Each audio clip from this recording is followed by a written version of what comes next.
The masks are coming off. Dave, 6 feet away. Stay 6 feet away from me, Ryan. If I get an erection, we're both screwed. My wife sees this, I'm a dead man. This is Screaming in the Darkness, the last show ever in the studio because Lebanon cut the funding of community access TV. And so they have to leave their freaking studio.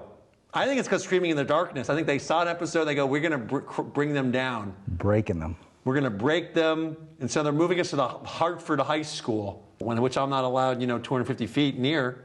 Shoot, I'm glad it's not Hanover High. Are you banned from Hanover High? No, I guess I'm not. That's right. Where am I? Where is one of us?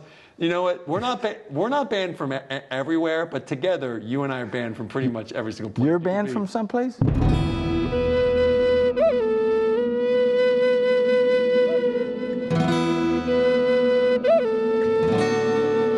I've been banned from over 3 comedy clubs. The last one was improper use of the mic stand, unsanitary. Wow. Yeah. Well, it was on the once a month naked show. That wasn't a lifetime ban. The one before that was. That's when I put my penis inside of a 15-inch rubber dildo. Oh, nice. And I tripped and I fell, so I was like bleeding on stage. Wow. I was doing Rodney Dangerfield impression. Yeah. I'm so ugly, my mother breastfed me with a straw. My parents loved me. They took me ice skating in the summer. And it was just like hundreds of those, right? Yeah, I love him. He's great. Oh, he's the best. And then I'm like, I get a penis so big, when I fly coach, it flies first class. You don't believe me? You want to see it? You want to see it? Here it is. And I pull my pants down to reveal this giant fake penis. Right. And there's this like couple in their 80s in like the front row that are just literally mouth wide open, horrified, like what? Holy shit! and then the crowd is just like horrified. And then the owner, Jimmy Tingle, he goes, "You can't ever come back here, ever." Not even to visit. Are you banning me for life? And he goes, "Yeah."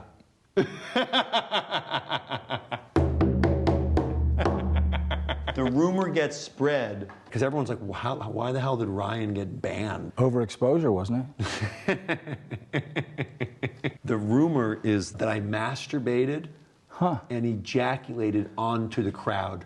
Now, that's not... What would have led them to think that? Okay, and I'll tell you, it's not... So, because I did not masturbate, never touched didn't masturbate in any way ever, and there was no ejaculation ever. So it's like, that was just an erroneous thing. But I was like, I sort of like wasn't fast to like tell people that wasn't true, because I was like, oh my God, that's like amazing. The legend. Yeah, like what comedian is so daring that they're gonna masturbate on the crowd? So what I did do is I came out on stage, and I just did the subtle joke of I took the mic out of the mic stand, and I dropped the stand, and I put my penis into the mic stand. Really? Yeah. At the nude show? I put my penis into the mic stand instead of the mic, right? Yeah. And then I had a cookie that I had put in my ass. in a little napkin. To decount the raisins. And it wasn't like people go, it wasn't in my butthole. It was between the two cheeks of my ass. It wasn't like I was smuggling drugs to Guatemala or something. Oh, good. You know? I think I bit out of it, and I think someone from the audience was like, anyone want it? I think someone was like, I'll take some, and someone eat it too, right? Because I touched my penis to the mic stand, and I ate food out of my ass. Ass crack food, yeah. On stage, apparently that was too much for Improv Boston to handle. Their board decided to ban me for 3 months from the club. The fact that grown adults had to meet and talk about that is funny to me. Yeah. I had a wonderful career as a college speaker. I was flying around the country getting paid $3,000 by colleges to teach students about healthy relationships. Yeah. I get into NACA Nationals in Atlanta.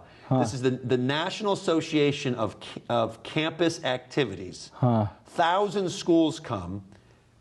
I do 10 minutes. 10 minutes. I got to come on stage. It's a preview of your like 1 hour show is what you would do at a school. So they come around.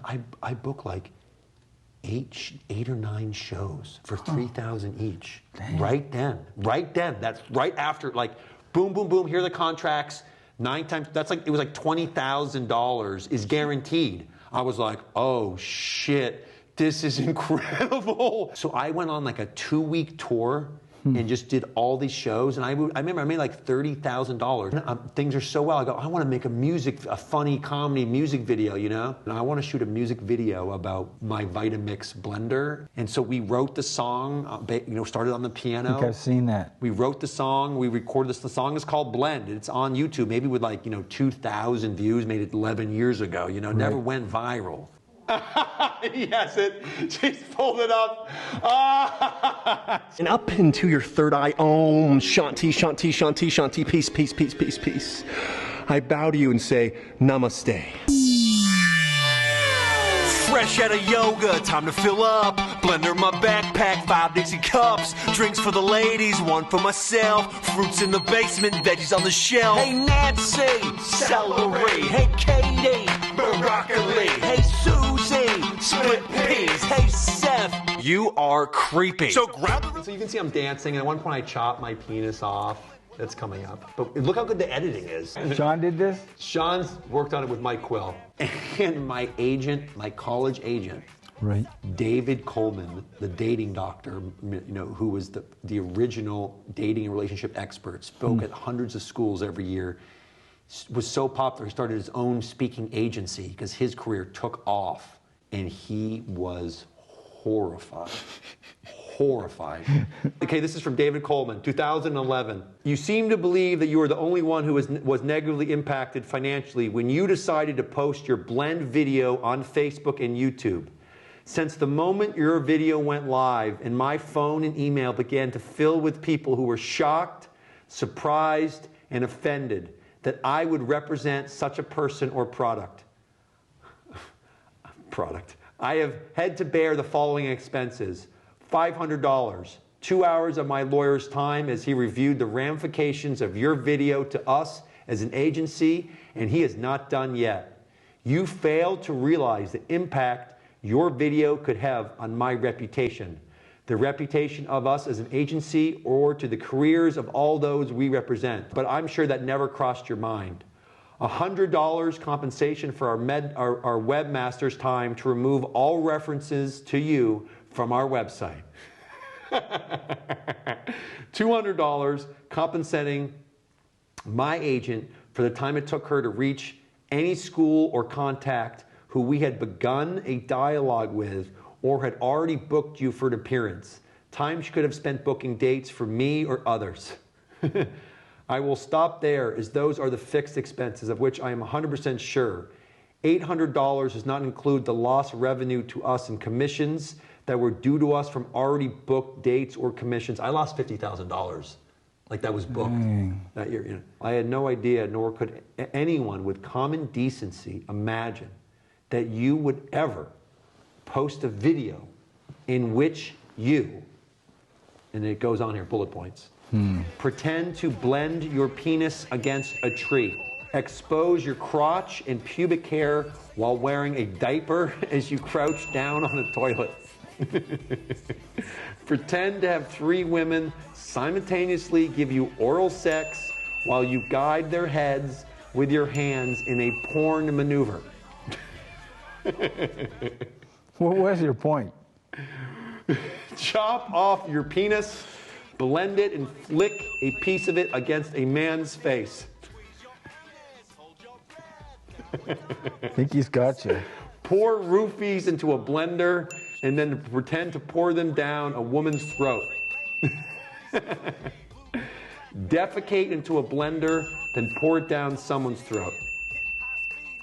Proclaim this man is a molester, he will rape you, while 3 women's rear ends are in the air as a backdrop.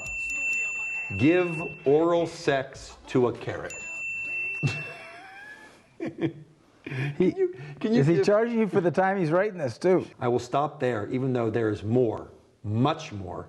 Then he goes on about I need to send him money. It was similar to like the stuff Lonely Island. They did My Dick in a Box on Saturday Night Live on NBC. And Andy Samberg cut his penis off in a music video. The similar thing. So it's like a common thing in film then.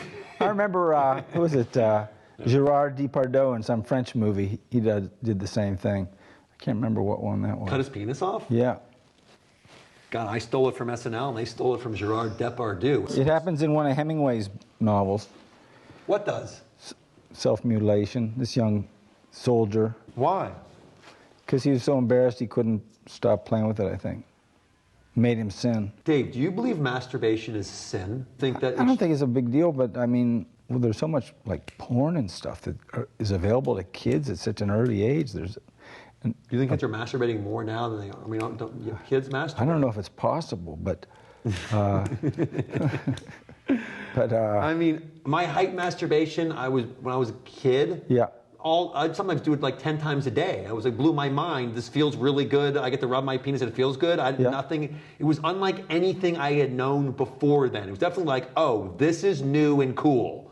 Yeah, but we had like advertisements for women's lingerie. yeah, Sears catalog back. And we had a friend named Boober Deneen who had a subscription to Playboy. His parents were older, and he was. This is the best show. He ever. was a teenager. Boober Deneen. Boober Deneen. I'll never forget Boober. I stole one of his Playboys and took it to school. I'll never forget this. I take it to school and I put it in my locker. I leave it in my locker. Mrs. Zold, she comes by and sees me showing it to somebody showing the fold out. I'm like 8 years old, 10 years old. And she gets it and she calls my mom. Oh my gosh. You talk about an angry woman. Oh. Your mom was angry? She was embarrassed. At least it wasn't like hardcore porn, you know? She didn't mind the Playboy, but she just said keep it at home. When you're young, the image of a naked woman, whether it's in person or on a TV or a magazine, is gold. It is prized. You can't find that shit. And if you do, I remember I was in my brother's room, and I don't know how I would have picked. I was playing with like G.I. Joes in my brother's freaking room. And I pick up the air vent to like use it as like an army base, right? I'm playing like is for the GI Joes. I'll pick it up and lean it, and I see that there's fish line hanging from the freaking air vent, fish line to a Playboy that has a freaking punch hole. Yeah. It was like the most exciting thing. Buried treasure. Ever. Yeah, buried treasure. Like, oh my God. So masturbation is an interesting topic. Because why? Because it's taboo. And I love to go into taboo because I think taboo is where all the growth is. Yeah, that's pretty growth. You almost don't even need to edit this episode. The fact that when I met Chico, I didn't go home and then email all my friends and say, yo, I met this dude, like, I'm going to use up all of this motherfucker's time. That up. Bleep that, yeah. He keep it up. That's the great thing. You can say fuck, shit, ball, fuck. That's why we. But I don't say those things. Neither do I. Barnstar. You know what Carl told me? He told me that freaking the Center for Transformational Practice built a bunch of mini homes, pods for freaking homeless people that you could. Oh yeah, they put them up, but then they took them down for some reason. Because it was in the paper. They had disassembled them. Because they'd heat bricks and put the bricks in the thing and keep you warm all night because they're so well insulated and just like small. Huh. But the homeless said he was saying that they said it was the first time that they were sleeping great. Where? Remember the guy? I think, as far as I know, he lives in Maine now. But the homeless man we found it was right around Christmas. We found under the bridge. It was 20 degrees below zero. We took him back to the office, our homeless World Peace Center. We were persecuted by the police force. Yeah. I left, and for 2 weeks, I just said, hey, can you live in my room, and can you take care of my dog? And I went on a 2-week vacation. I went skiing in Montana with Bob, and then I flew down to Costa Rica and went to the Envision Festival. I met a guy under a bridge. And he took your room. That's funny. I said, here's my room, here's my dog. And he freaking loved it, man. He loved that dog. You ever hear about the time I was gambling and I met a homeless guy? No, tell me about it. I was losing everything, and I was building a spec house, and I didn't have enough money to finish it. And I was going out of my mind. So That seems like Dave. Yeah. I saw that there was a junket going down to Atlantic City, and Donald Trump had this new casino, the Taj Mahal, and he had Trump Tower. He was quite the guy, and I thought, well, I'll go. So we get down there, and I go to the table, and I'm playing. I had a system I actually thought, would work, gammon. What game you playing? It was backgammon, and I had a number system where I would bet all the time on the same side, and but I would stagger my bets, and I would chase my bets. If I lost, I would double it and add another wager. And if I lost again, I'd double that and add another wager. So every time I won like $10. So per hand, I won $10, as long as I didn't lose 8 in a row. So I sat there all day and won. So I was like, wow, this is really working. So everybody's flying home. They come over, okay, it's time to go. And I said, oh, I think I'm just going to stay here. So I stay over, and they comp me because I'm staying and putting money on the table all the time. They want you to stay until you give it back. So they give me this room, marble. It's all marble with a round bed. In the bathroom, it was all marble with a telephone in the bathroom. I went in there, and they closed the casino down from like 2 in the morning till 6 in the morning, something like that. So I go up to my room, and I've got all these $100 bills. And I'm like, oh my gosh, I'm going out of my mind. I'm like, wow, it was like I was pinching myself. I was like, I'm dreaming, this can't be real. So I couldn't sleep. I was like wide awake at 2 o'clock in the morning. So I'm like pacing the room till they're gonna open again. And then I go out to go to the room, and there's all these little old ladies waiting for them to open the door so they can run to be the first one to their machines. Yeah. So I go in there and I'm playing, and I win again, all day long. Holy crap, I'm calling everybody I know. I said, there's something wrong. I've got a system. I'm in a casino, and I'm winning like crazy, constantly. And they're like, oh, you got to come home. You got to come home. Finally, this one day, I'm going to go home because I have to meet my mom and dad. They're coming. They're flying up to visit me. I'm supposed to be working, finishing this house, right? I was never taking all the comp stuff they were giving me. They were always saying, well, here's a meal or whatever. So the guy comes over to me and says, you can eat at any one of these restaurants, here's like $100 comp. So I go outside, because there's always homeless people out there. And I walk up and I find this homeless guy. I said, we want to have some dinner? He said, sure. So I walk in, and we go into this really fancy restaurant. It's me and this guy dressed. It's obvious he's a bum from outside. And he was just so happy. Oh my gosh, he didn't even care about eating. He took all the food with him, but he just sat there and drank beer after beer. You just drink all you want. And it was so cool. And then he was telling me that he lived on a heating pipe down underneath the boardwalk, and that he had walked away from a family, and that his day was bumming enough money to go buy a pack of cigarettes. That was his day. It was kind of sad. And so I jumped on an airplane. I get to Hanover. I had booked my parents a room at the Hanover Inn, which I had never done before, but because I had all this money, I booked them a room at those. So my mom and dad are waiting for me, and I'm late. Wow. And you're still not back yet? No, so I finally get there, and I go into the room, and my dad says, where were you? I said, well, I'm not going to lie to you. I was in Atlantic City gambling. And my mom and dad go, ah! And I take out of my pocket, I take this stack of $100 bills, and I go, at the Hanover Inn? At the Hanover Inn. Awesome. It was on the bed in their room. They were in the fancy room. And my mom turns to my dad, she says, you should be back down there in Atlantic City. Oh my God! So you had you had the financial resources to build your house. To finish the house, yeah. God, that's a freaking sign from God. Yeah, I've been blessed a couple times to have miracles kind of happen to me. Can you tell us? It's going to take another one. You're in need of a miracle? No more than you. There's so many miracles I've been given already. I don't really. Ooh, yeah, we're gonna wrap up soon. You should end with a miracle that you need. Let's cut right to the meat. I've got 2 weeks to raise the money to save my land. 2 weeks. So you don't lose your land that you've had for over 30 years. Yep. And used to house homeless people. Yeah.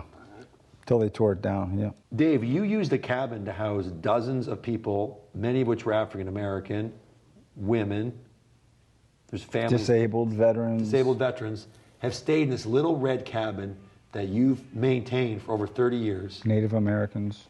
And they you couldn't pay your taxes, so they took your land and they tore down My the rental cabin. property, yeah. Yeah. And they said, oh, we tore it down because we said it wasn't safe, but that was just a made up. Well, they never even contacted the building inspector. He never looked at it. They were just they tore down a home. They tore down a homeless shelter. Yeah, and they tore down the place up on Moose Mountain too. Yeah. Yeah, they tore down your original house. Not only did they tear it down, but they're charging me tens of thousands of dollars for tearing it down. So that's kind of painful too. After they held me hostage for 2 years, 25 months, yeah, and they wouldn't. AKA, they put a fence across your driveway and they didn't take it down. I had a long talk with the FBI the other day.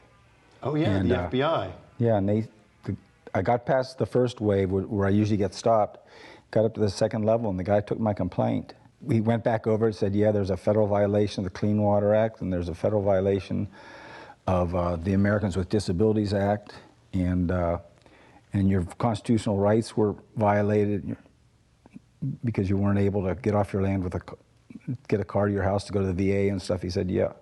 He understood it perfectly. That afternoon he calls back. He says, well, I ran it by my boss and a lawyer, and they said that you have claims, but the FBI is not going to investigate. I said, well, what do you do when your constitutional rights are violated, but no entity in the government is willing to investigate? I said, I've been calling for help for 3 years, and no one has come. We have to do it ourselves. Yeah, you have to do it yourself. That's right. You're responsible for Dartmouth taking down the 600-pound, 9-foot-long, brass, almost 100-year-old copper weather vane. Yeah. Off Baker Library. Yeah, I played a part. Once the Native Americans came on side of the petition, it was destined to happen, and that's all it took. There should be a safe haven in town. That's what the Red Cabin was. Yeah. It'd be fun to build something in its place. Well, the police chief and the town manager both said they want a sanctuary city in Hanover. They just don't want it to be on my property. Because that would be awesome. It's like, especially now, it's like we need a sanctuary place. It's like what? It's like a World Peace Center. Yeah, World Peace Center. Yeah. I tried to start one, and it takes money and. Yeah, it's right there by where I baptized kids. Yeah. I'd like to get a promise from the town that they won't dump the asphalt waste and coal tar anymore, and from Dartmouth that they won't do it anymore. Yeah. You won't dump anything. Just agree to it. Don't put anything in the water. Because they said they've stopped it because it's too expensive, but they haven't agreed that they're not going to do it again once the price of it goes down. I mean, yeah. Let's just raise the money. But I'm saying, like, the thing is, like, let's build what was there. Yeah. There should be Except nicer. Yeah, nice. There's little pods, outdoor shower, all eco-friendly, composting. Yeah, a place for racial healing is what I was dreaming of. Place for. I mean, it's a center for love. It's a center for sharing and dipping people in the water. And we can show my music video for free to everyone who comes in. Wow.